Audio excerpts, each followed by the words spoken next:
De regreso a las sendas antiguas. Bienvenidos una vez más a su canal de regreso a las sendas antiguas. Hoy vamos a abordar un tema que tiene como título David como el Hijo de Dios. Y vamos a ver que esto tiene que ver con el Salmo 2, versículo 7, donde específicamente el Eterno le dice a David: yo te he engendrado hoy, tú eres mi hijo. Esto ha dado para mucho hablar y muchas veces en el cristianismo se identifica como a Jesús como el Hijo de Dios y recurren al Salmo 2, versículo 7, al que vamos a explicar ahorita, cuando realmente no hay ninguna coherencia, no hay ninguna similitud, no hay nada que tenga que ver el Salmo 2, donde David es proclamado como el Hijo de Dios, con Jesús. Muchas personas dicen que tiene que ver con David y de pronto como una premonición a lo que puede ser la era mesiánica. Bueno, eso si Jesús fuera el Mesías, pero sabemos que Jesús no es el Mesías. Entonces, igualmente así quieren reclamar que es una antesala de lo que va a ser en la era mesiánica, las promesas que el Eterno, que Hashem hace a David, pues no aplican a Jesús, porque si asumimos esa parte mesiánica, pues sabemos que Jesús no es el Mesías porque no reunió las condiciones ni los requisitos para ser el Mesías judío de Israel. El término Hijo de Dios aparece varias veces en la Torá, donde claramente no se refiere a una relación biológica o física, sino más bien tiene que ver como algo, es una relación de pacto, de un acuerdo. Por ejemplo, Dios llama en Éxodo 4:22 a Israel, lo llama mi hijo, mi primogénito. Y también menciona a Israel como su hijo en el profeta Oseas, capítulo 11, versículo 1, donde dice: cuando Israel era muchacho, yo lo amé, y de Egipto llamé a mi hijo. Entonces, es una figura de pacto, de compromiso entre ese hijo y Dios, donde Dios actúa como padre y este hijo, por el pacto, ya sea Israel o David, figuran como un hijo. También hay otras figuras de hijos en la Tanakh, como son los sumos sacerdotes, los reyes, eran considerados hijos de Dios.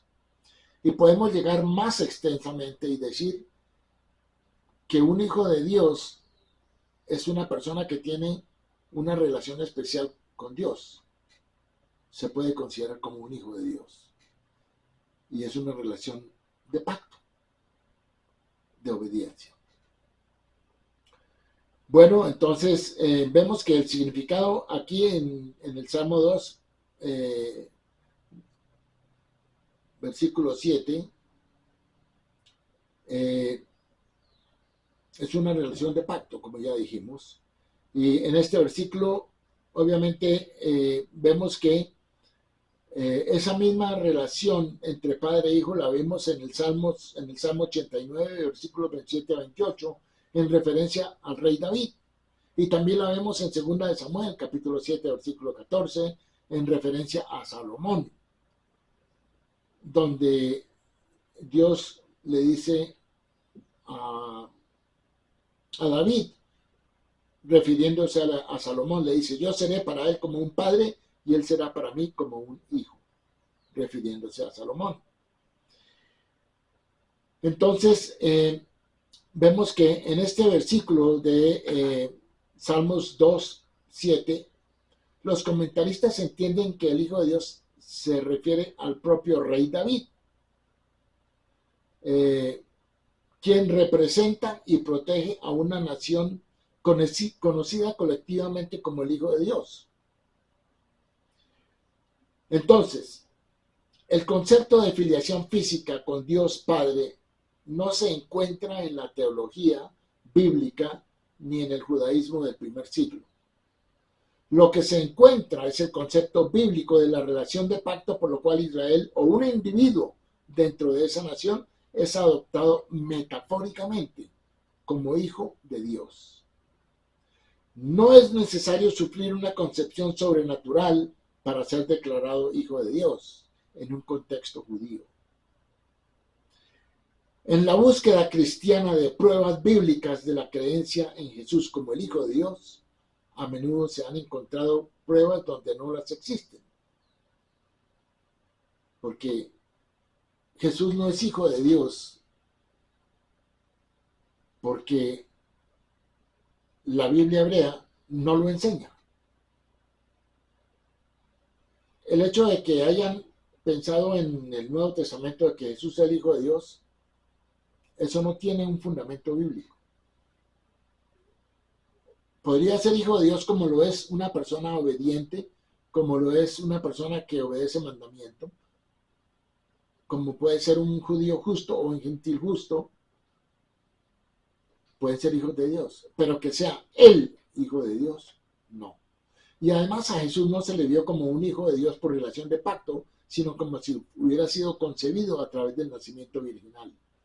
Y ya hemos visto que el nacimiento virginal es un mito, es una mentira y es un montaje, porque el nacimiento virginal no existe.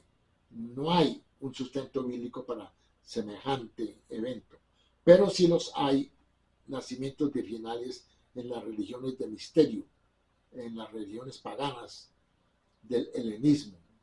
Eso sí había y existía.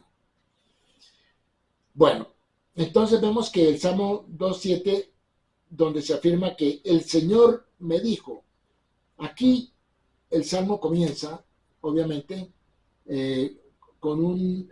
comienza como con un llamado de atención que Dios le hace a las naciones, porque las naciones están tramando y se están burlando, ¿sí? Y quieren impedir que David ascienda al trono como rey. Especialmente los filisteos eran los enemigos más fuertes que tenía David.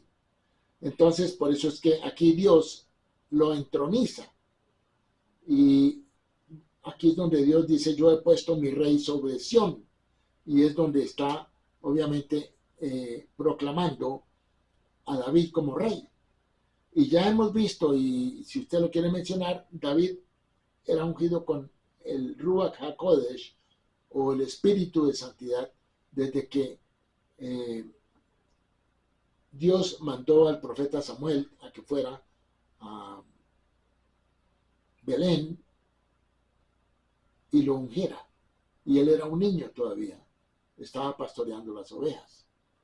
Entonces, la relación de Dios con David es una relación especial que viene de muchos años y que ya Dios lo había escogido para que fuera rey de Israel desde mucho antes de este momento. Entonces, el Señor me dijo, mi hijo eres tú, yo te he engendrado hoy. Eso lo dijo David. Entonces, un examen del contexto muestra que este versículo se refiere al significado metafórico. Relación de padre e hijo entre Dios y David.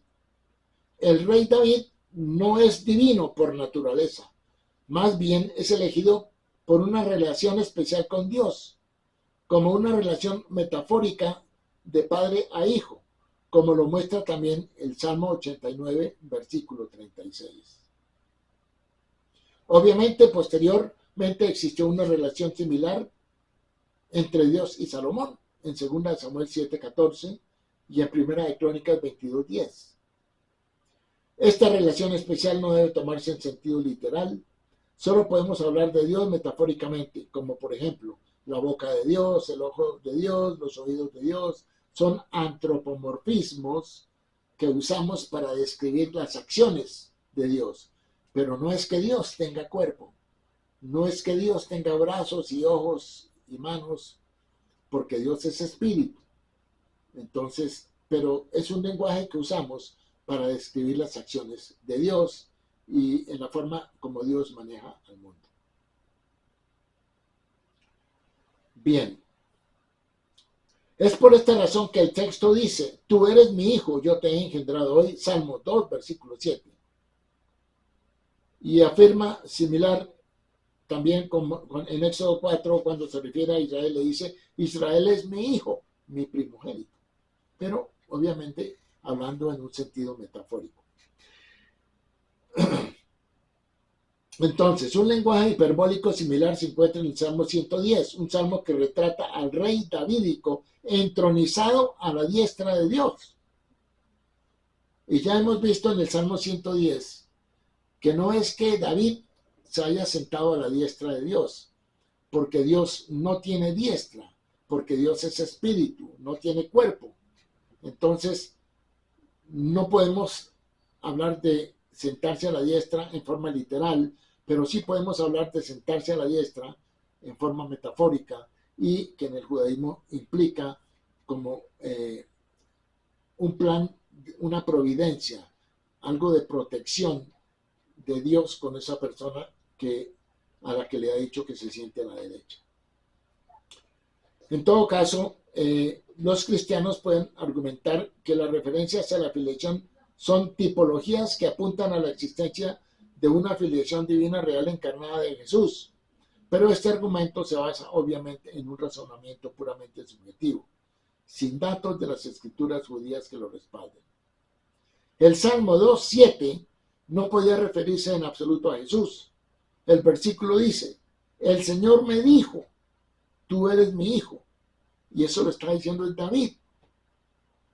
Entonces, ¿por qué tendría que Dios informar a Jesús si Jesús es un miembro de la Trinidad, de la naturaleza exacta de su relación?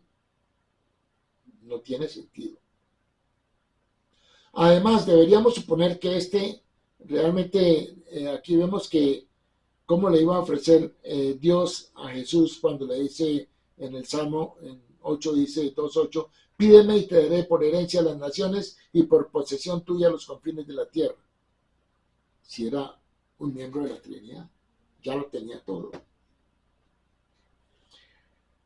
Bien, ¿tendría Jesús, si fuera miembro de la Trinidad, con todas sus implicaciones, hacerle esta petición a Dios? Si fuera Dios, si Jesús fuera Dios, los cielos y la tierra y todo lo que contienen ya son sus posesiones. ¿Y para qué le va a prometer más? Bueno, según los relatos del Nuevo Testamento, Jesús ciertamente no tuvo un reino terrenal durante su vida. Tampoco Jesús fue rey de Israel.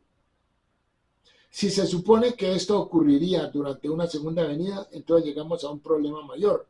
Se alega que en ese momento Jesús regresaría no en un estado terrenal, sino exaltado y como Dios.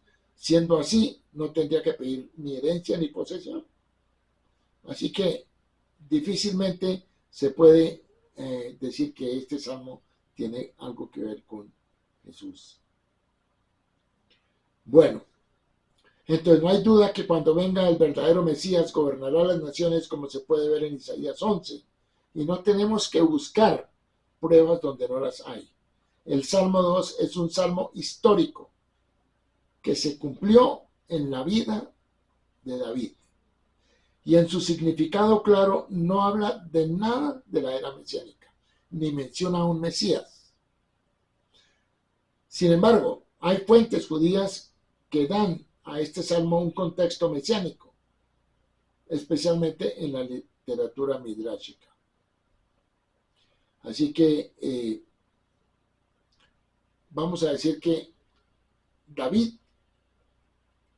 es el hijo de Dios en el Salmo 2, versículo 7.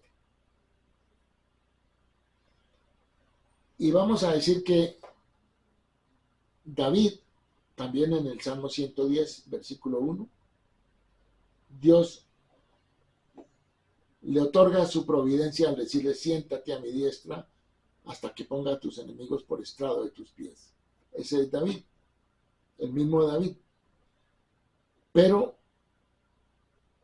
refiriéndose, por ejemplo, a Jesús, ¿qué clase de enemigos tenía Jesús? Que necesitaran la ayuda de Dios para poner a sus enemigos por estrado de sus pies. No tenía enemigos. Y realmente Jesús no tenía enemigos, aunque así lo diga el Nuevo Testamento.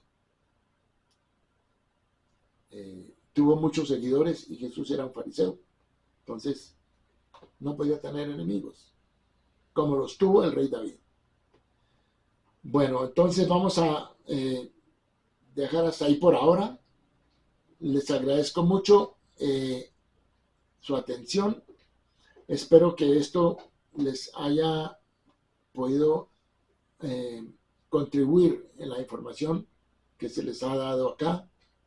Y podemos decir que este Salmo 2 está erróneamente citado en varias partes del Nuevo Testamento, como en la carta a los Hebreos y en algunas partes de los Evangelios, pero no tiene ninguna relación con Jesús. El Hijo de Dios en el Salmo 2 es David, el rey David. Muchas gracias por su atención. Quedamos atentos para una próxima oportunidad. Repito, pueden compartir esta información, pueden suscribirse a este canal. Habrán muchos otros temas que son de interés para todos. Muchas gracias. Shalom.